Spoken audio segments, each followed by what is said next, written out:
Welcome to another episode of the Make Each Click Count podcast, where we dive deep into the world of e-commerce and online marketing strategies. I'm your host, Andy Splichal, and today we're honored to have an innovator in the advertising industry with us. Skip Wilson is the founder of Draft Media Partners and has transformed a teenage passion for copywriting into a remarkable career spanning digital platforms like CNN Special Projects and iHeartMedia's digital division. Skip is not only a pioneer in digital advertising, but also a recognized leader, earning accolades such as Most Innovative Software Developer and Best Marketing Software Developer. Through his experience, Skip empowers businesses to navigate and excel in ever-evolving marketing landscape. Today, we'll be discussing the science behind effective advertising, how to turn around underperforming campaigns. All right, welcome to the show, Skip. Yeah, thank you for having me. So, from a teenage passion from copywriting to digital marketing platforms, can you share a bit about your journey? I mean, I was doing different things as a teenager, so I'm curious how you I developed that passion and how it led to what you're doing now.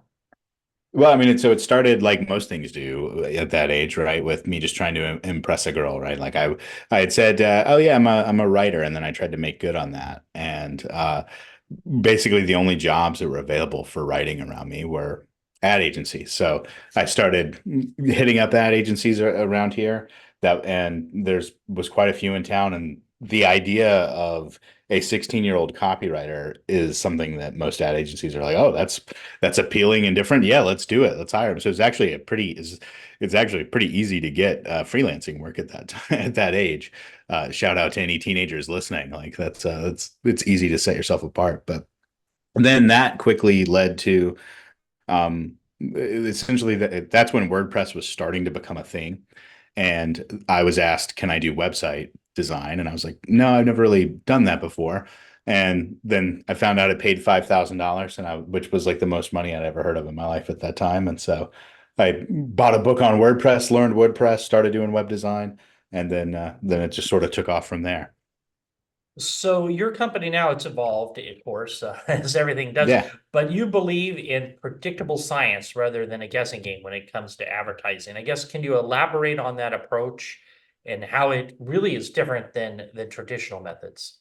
Yeah, so we started as draft ad technology. The idea originally was let's build this planning tool, this software tool, and like our own little DSP to be able to give predictive results. So if somebody's a roofer in Ohio and they want to know what their budget needs to be to get 30 leads a month or something like that, what that media mix needs to be, we built that. That's the tool we built. And the original idea was we build that and sell that as a software as a service to other ad agencies. And then we started getting all these requests for, hey, this is great. Can you guys also just do the campaign? And so we realized that was actually the need. And so but we still have very much that same methodology, treating it almost like a software type design problem where it's like there's an objective answer to what the best media mix is. We know clearly what the click-through rates should be on a certain platform. Even in broadcast, we know what the response rate is based on Cume and those things.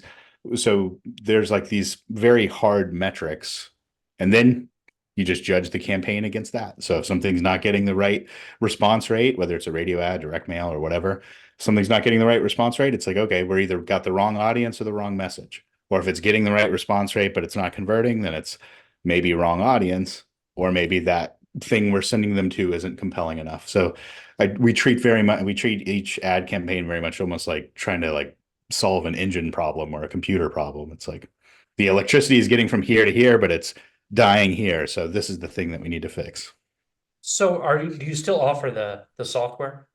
We do now. We do that now. We give that away for free. Like the planning and all that stuff is the free things that we give away in hopes that and then we make money now from people being like, "Hey, now just do the ads." And what platforms are you running ads on? Where are you managing those for companies? So we have a seat on Trade Desk. We have of course AdWords, Meta, but then we also have several out of home networks. We have Draft Direct, which is our direct mail arm. We have Draft Broadcast, which is our traditional media buyers. And so we try to be platform agnostic, which is part It, of the whole thing. We wanted our tool to be able to make the best recommendation. So we just sort of structured ourselves to be able to fulfill a wide and number of things. and when you take over a campaign for a company, they've been having issues with their campaigns not performing, regardless of platform. But what are some of the common mistakes that you need to fix or adjust to get better results right away? If someone's been doing their own ads or even had just like a B list approach to it, the most common mistake is that they're asking for the ad to do the selling, and that's just too much of a lift for the ad. In other words, if I'm an accountant and I'm running an ad that says schedule a free consultation, that's a pretty big ask. Like the only person that's going to appeal to is a business owner that's currently in market for an accountant, right? So that's going to be a very, very, very small percentage of the population. It would be much better to run an ad that is, here's a free, at a 2 month audit or something like that. It's a much better lift because that now appeals to almost any business owner to be like, oh, I'd love to know what my last quarter was, or whatever. And so you try to think a little bit more up funnel. The framework that I always use is every ad should have one specific thing you're trying to do. And so one result, so a specific result, and then you just are trying to figure out what's the specific audience and what's the specific message to that audience. So it's those three things: specific audience, specific message to them to get them to do that one specific thing. Usually it's a mismatch of that that's the biggest problem. Do you deal mostly with professional service clients? No, because most of our business is behind the scenes of other fractional CMOs, ad agencies, web design folks. So we kind of run multiple different niches. E-commerce, I would say, is our weakest. That's probably only about a third of our campaigns are e-commerce, but we have to sort of run the gamut. But because we have some referral partners that are specialized in real estate, we have some that specialize in B2B, we have some that specialize in others. So no, we have to sort of run in all categories. Yeah. No, I mean, I asked that because what you were describing definitely seemed more professional service ads than of Yep. course selling a t-shirt. Correct. Where that Exactly. is an ad doesn't really have to lift. It just has to kind of Yeah. pop off the page and be something that somebody wants. But even with that, even with like we've got a client that is sells concentrated coffee, and even that, it's a $25 ask, so it's a fairly low sale price point. But the yes, we've got the ads that are very like almost like ASMR of like seeing like the cream go into the coffee and the ice clinking and all of that stuff, which does a lot of the selling and lift for you. And it's coffee, something that everyone knows about, right? You don't have to do any education on like this is what this thing is. But even that type of campaign, you want to structure it so that you've got part of the money going towards just cold traffic, getting people to the site, but then vast majority of that traffic is still not going to convert. So you need to think of some sort of follow-up option, some sort of follow-up remarketing message as well, because even at a low price point with a clear, obvious product, most likely that first ad, just very few people are going to see an ad and buy something right away. I'm curious about your direct mail arm. Yeah. And most businesses, if they're advertising, I mean, they're using your Google Ads, they're using Meta, Facebook. Most don't, especially e-commerce, aren't using direct mail. Um, Professional services, I think most probably are not as well. But how do you pitch that piece of the marketing, the direct mail, and what type of clients? Yeah, I know that's a great question. So we bought that. We added our direct mail arm through an acquisition last August, actually. So it's been a year. And I originally cared most about the data. I really wanted the like data sources and all those things. I didn't care that much about the direct mail piece at first, but then I gotta say now I'm a full convert. We've been using it for recruitment campaigns. Which have worked out really well. What what are Any what are recruitment campaigns? like so hiring, Oh, hiring, okay. staffing Yeah. positions because you can target specific job titles, specific competitors, and those things. The obviously anything big ticket, it makes sense. So heating and air conditioning, roofing, all those things, those categories, it makes sense because you can handle an $80 customer acquisition cost if you're selling a $5,000 roof, right? But even Yeah, in the yeah, no, for sure. that's a fine margin, right? Um, but even in the e-commerce space, what we've done is we just used a IP de-anonymizer and then paired that with an auto mailer. So if someone comes to the website and they say yes to location, then we can find out what their location and then fire off a direct mail piece to them at that place. And especially it doesn't it's not a great fit for if like for the $25 coffee, right? Because you're now paying it's about $1 because you don't get any bulk discounts because they're all single mails. But if you're selling something, let's say for example, we've got a client that's doing a $300 essentially like very smart sleep mask. It's like a smart AI powered sleep mask type product, and it's $300. For them, it makes absolute sense because they're going to see it, they're going to forget about it, and it just adds one more layer of retargeting to be like, oh, I just heard about this company, and now here's a 10% off discount or whatever. What kind of conversion does that get? So you're getting because it's a warm audience, it's cheating a little bit, right? So you're getting as much as a 2 or 3% conversion off of it on average, which is not bad. So we talked about this a little bit, but if somebody is advertising now and they aren't very profitable with their campaigns, what should they look at to try to turn the boat around, try to fix it? The first thing to look at is the ad getting people to your site? I mean, that's the first thing. Is it driving traffic, and more importantly, quality traffic? So the number one metric, the first two metrics I would look at is click through rate. For obviously for a digital thing, is click through rate and then time on site. Those are my first two metrics because if I'm getting above average click through rate, which is different by platform and by industry, but if you're just using cocktail napkin type math, if it's above a 1% click through rate, then it's like, okay, it's doing okay. So it's not necessarily an ad issue. Then I'm looking at time on site. Is it around a minute or more? And if it is, then I'm getting at a decent rate quality traffic to my whatever it is, landing page, site, etc.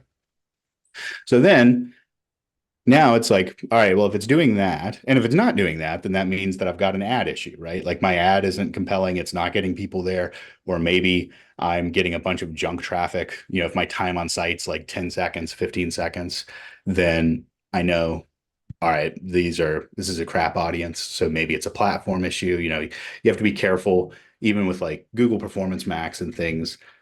Sometimes you can be like, wow, we're getting, a 5 or 6 cent cost per click, but then you look and it's all like 4 or 5 second time on site. And it's like, oh, okay, well, this is all crap traffic. But Yeah.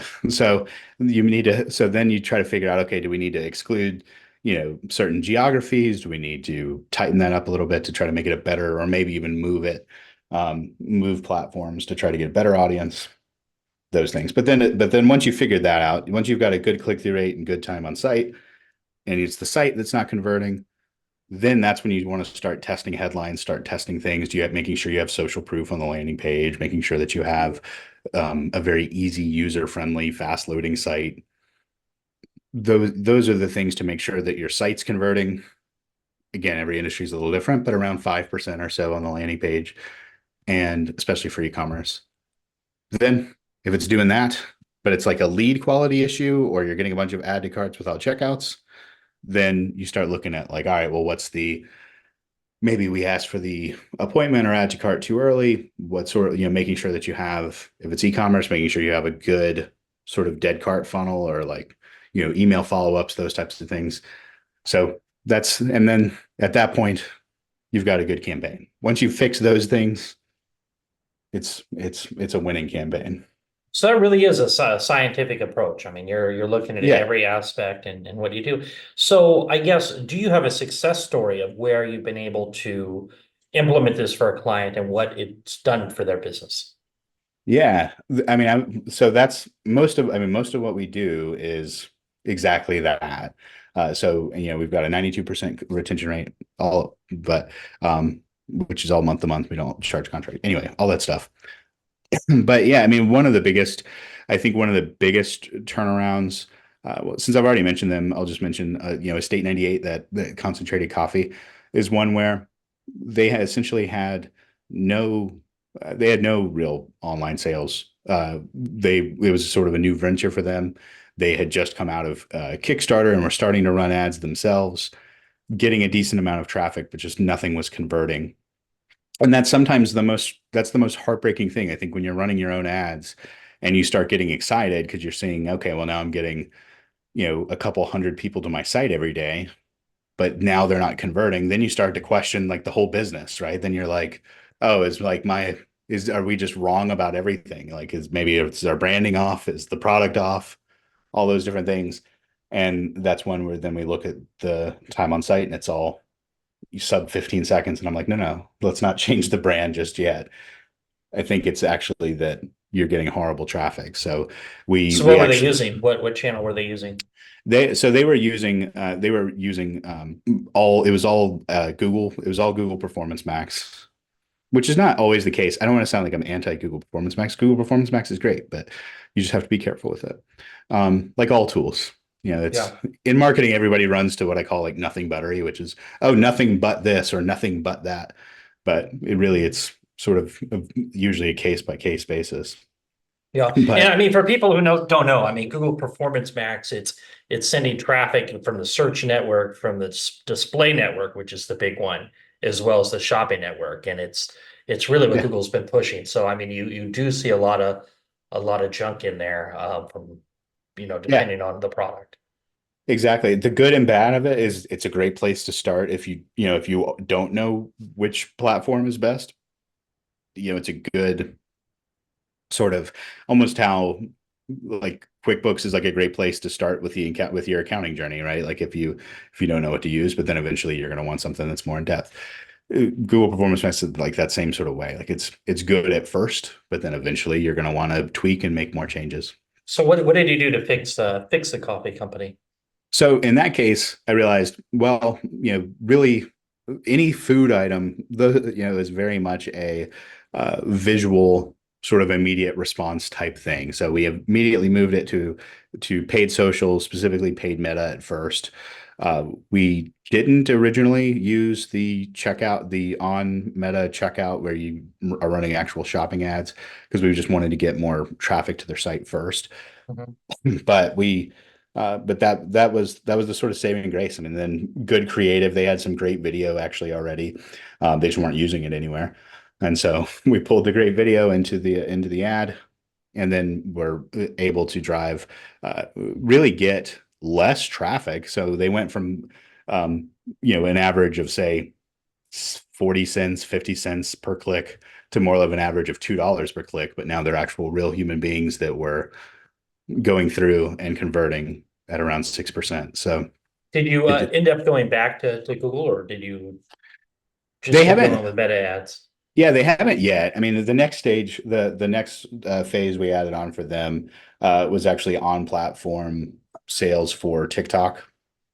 And then just because it is such a visual, like emotional thing, I do see someday eventually working like Google Shopping or something like that back into the mix for those folks. But probably the next step I would layer on would be Amazon Prime, being able to target, You know, use I Amazon. I was just going to ask you about that. I just did an Ask Me Anything series on my YouTube channel about the pros and cons of taking your products from Shopify or whatever platform they're on into Amazon, and I wanted to hear your feedback on what you thought about that. It's not a great place, in my opinion, to start cold, but once you've sort of proven a conversion and a market for your product, I think it's a great place to then scale to that next level. Because yes, you're taking the hit on the margins and those things, but you're also reaching I mean, you're getting shelf space on the largest retailer, right? So I mean, it's worth it. And I've had some clients that think, they put their stuff on Amazon and people go to their website, but then they're increasing their sales on Amazon. People are looking at their website, but going over and seeing if it's available on Amazon Yep, and making the purchase there. that And happened. so as a retailer, you're giving up 15% there of the Amazon with the Amazon commission. But do you still see it worth it then?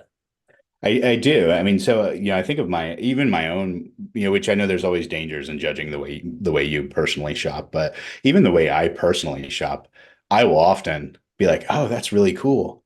Let me see if that's available on Amazon because I can buy it in 2 seconds without having to give somebody else my credit card or something else Mhm. new." And if it's there, a lot of times I'll buy it without really even thinking, right? And there's so many people in that boat. Yeah, it stinks that you're giving up margin, but you already have the trust factor established with it reminds me of the sort of debate that used to happen like 10-ish years ago when it was like, oh, do I add PayPal like as a checkout method on my Right. website? And it would be like, wow, I hate that they're taking 3% or whatever. And it's like, well, right, but having that little PayPal badge or having that little checkout thing right there gives people the confidence to give you their credit card number. And it's almost this sort of this decade's version of that, where it's like, people just would rather buy it from Amazon because it can arrive in a couple of Yeah, days. yeah, And yeah. And I mean, for listeners, don't get me wrong, I'm not anti-Amazon. We actually, my yeah, agency works on getting people up on Amazon, so I don't want to yeah, go there. I just wanted to hear your thoughts on it. So, you had mentioned an AI sleeping mask, but I'm curious with AI because that's really the big disruptor. Have you guys used it in your marketing, in your agency? yeah, we do. I mean, we're a team of essentially 10, and we have right now 170 different active client brands, and some of those are multi-location. So, for us, we use AI quite a bit. We use it both in terms of the planning. We took what our original product was, which was a machine learning simulator tool, and basically just put AI on top of that so that instead of used to, we would have to plug in all the numbers and pull in all those things, and then it would do the math for us. Mhm. Now we can just simply say, we've got a roofer in Omaha that needs this many leads or whatever, and it pulls from that existing database. So we use it both internally on the planning side. We use it to automate a lot of our own internal processes of like creative requests and those things because a lot of times you get a request from a client that's like ads need to change for next month and you don't know what client they're talking about necessarily. You don't, Hmm. because like for us, we'll get that type of thing. I'll get a text message from an ad agency that's like, you know, hey, the ads for next month need to be updated. And I'm like, okay, well, I don't know which client you're talking about, and I don't know this or that. So we now have automated a lot of that back and forth, the sort of standard questions, Yeah. which I find that our customers tend to prefer responding that way than saying fill out this form, which was the older or the way we were doing it. So we're using it for more customer relation management. We're using it for planning. We're not, and then of course, we're using it for optimization once campaigns start too. But I mean, a lot of that technically is more machine learning once the campaign starts than AI, but still the So, yeah, next no, go ahead. iteration next iteration will be the reporting. We are working on a essentially an interactive report rather than it just being numbers to where it will actually give feedback and things very much like one of the campaign managers would do. Yeah. So I guess walk me through what you guys are doing. You're working for agency, like white labeling some stuff, but you're also working with directly with clients, or how's that set up with you? Yeah, only about 10% of our business is direct clients. Hmm. About half of our clients are white label, which means that they don't know that we exist, which is Yeah. fine. And then the other sort of 30 to 40% are clients that came through a referral partner or came through an agency, but it was more they know that it's powered by draft media partners, which is sort of our other model. Mhm. Now, why do the white label stuff at all? Well, so we don't like our focus is purely on and paid ad execution.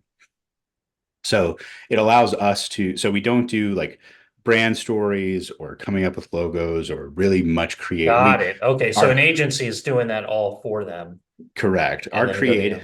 Our Okay. creative is purely what we call performance creative, which means we'll take something and build an ad out of it, but that's essentially the extent of our creative. Got it. And so the clients that you do work with, is there a particular vertical? Or, I mean, if somebody's out there listening now and they wanted to work with you, I mean, what kind of client is that? Yeah, so I mean, like I said, we kind of run the gamut for the most part. Most of our direct clients are multi-location, so we work with a lot of franchisors because it's set up very much like an ad agency where they have franchisees underneath them. Um, the, so there's that piece of it that we're working directly with clients. We have a lot in the medical space, especially that can I think especially even for like in e-commerce world, even if what you're doing is even somewhat medical, it makes doing your own ads very difficult. Mm. And so that's another vertical that we tend to work with folks a lot on the direct side. And you had mentioned that you don't do contracts. You're strictly month to month. Yep, exactly. Yeah, we operate off of tech. We because our pricing model is kind of based like as if we were a DSP. So we just take a percentage of the spend, and it's strictly month to month because we have to match whatever our agency partners are. Got it. Well, very cool. Well, this has been a lot of fun today. Is there anything else you'd like to add before we wrap it up? No, I don't think so. I think the only thing that I would say overall is think less like this campaign was a failure or pass fail of campaigns, and think more in terms of which parts of this worked, which parts didn't. If something's running for longer than 6 weeks, then it should be able to be made working because if as long as you're staying active and paying attention to what the data is saying, you can make any campaign work. Great. Well, hey, thanks for joining us today, Skip. Thank you for having me. All right, for listeners, remember, if you like this episode, please go to Apple Podcasts and leave us an honest review. And if you're looking for more information on connecting with Skip or Draft Media Partners, you'll find links in the show notes below. In addition, if you're looking at more information on growing a business, check out our all-new podcast resource center available at podcast.makeeachclickcount.com. We have compiled all of our different past guests by show topic and included each of their contact information in case you would like more information discussed during previous episodes. Well, that's it for today. Remember to stay safe, keep healthy, and happy marketing. I'll talk to you in the next episode.